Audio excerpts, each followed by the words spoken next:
Well, hello everybody, welcome back to the channel, and we're going to continue on with Brandon Sanderson's The Way of Kings, and we're going to be discussing and talking through chapter 7, which is entitled Anything Reasonable.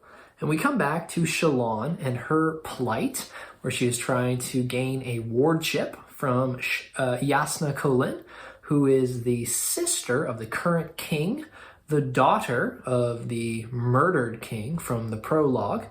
And there again in Cabranth, after Jasnah has saved the king's granddaughter through her soul casting. And Shallan reflected, after that entire situation, Shallan reflected on how her father had restored their family to financial prominence. We keep getting little glimpses into Shallan's background.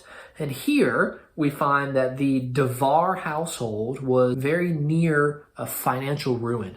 And only through what she'll find out is the use of a soul caster was her father able to bring them financial wealth again.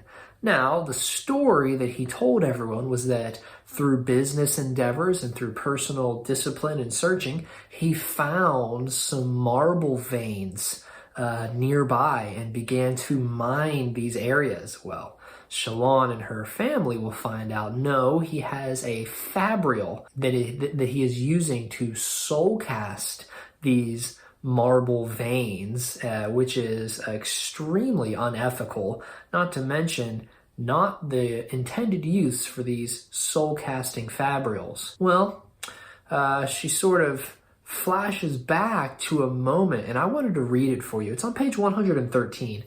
And I'll just read it right for you. We read, however, everything went wrong when the fabrial had broken on the same tragic evening that her father had died. That's on page 113. And again, we keep getting little glimpses that when her father died, something tragic happened. And Shallan, as much as she can, is pushing away these ideas and these sort of memories. Well, Shallan finds her way to the large Palanaeum, which is essentially a massive library.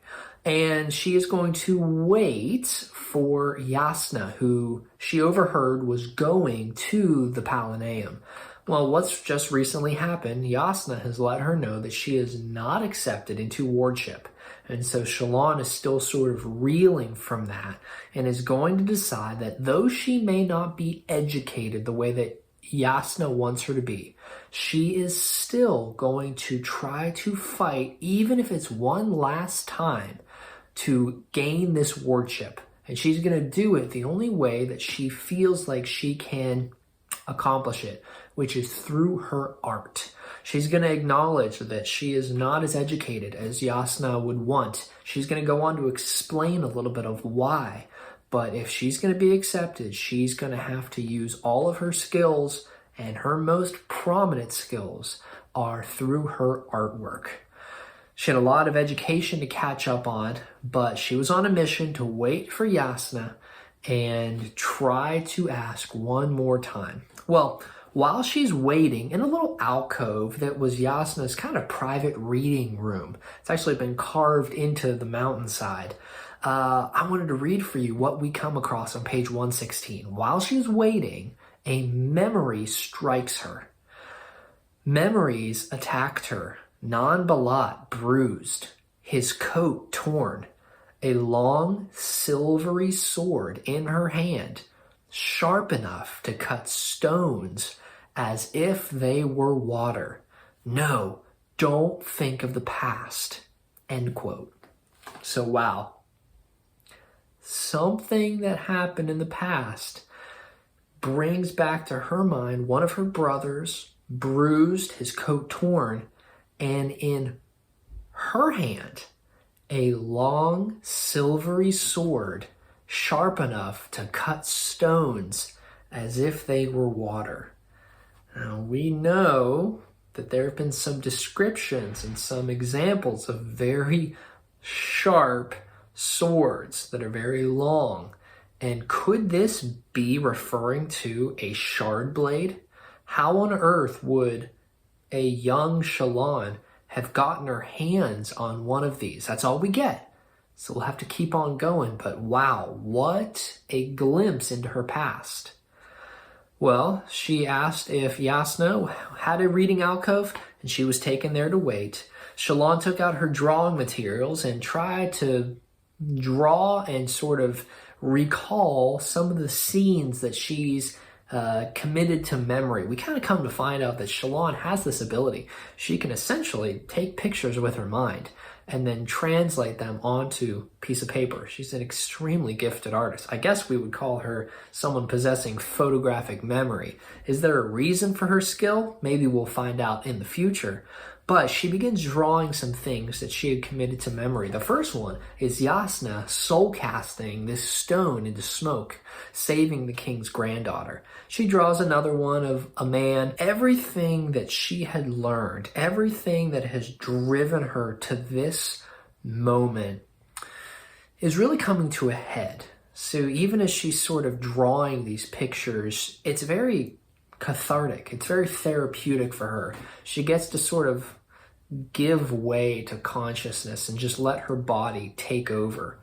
Well, as she's drawing this final piece, she decides that if using her art is going to be the way that she gets maybe Jasnah to change her mind, she is going to not just write her a letter, but she is going to produce the most stylized and elegant and professional of artistic letter possible. So she writes a final plea in the most exquisite of handwriting.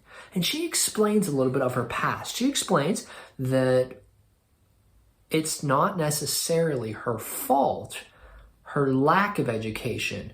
She's had family turmoil. Her mother had died. Her father was not going to be the one who was going to engage in that. Her stepmother tried her feeblest, but she herself wasn't educated the way that she needed to be. Tutors may come and go, and she's essentially going to argue the fact that she has learned anything is really a testament to her own tenacity. And if Jasnah is looking between different people to be a ward, who's going to appreciate it more?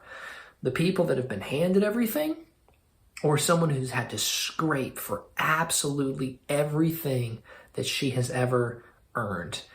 And she completes this letter. Well, when she does, she's interrupted by a young ardent, again, sort of a religious monk, and his name is Capsule. He, Shallan will find, has come time and time again to Jasnah's reading room.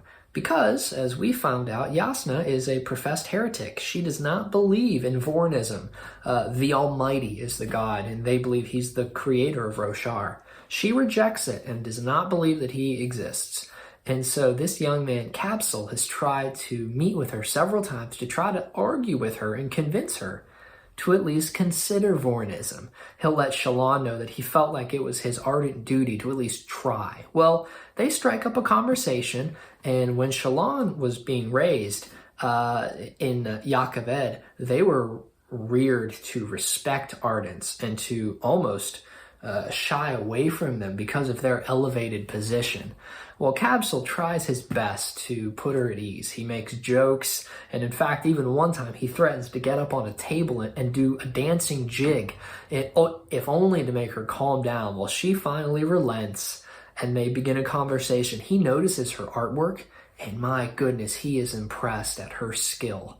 Again, Capsule is there to discuss with Jasnah and actually assumes that Shallan was part of her company.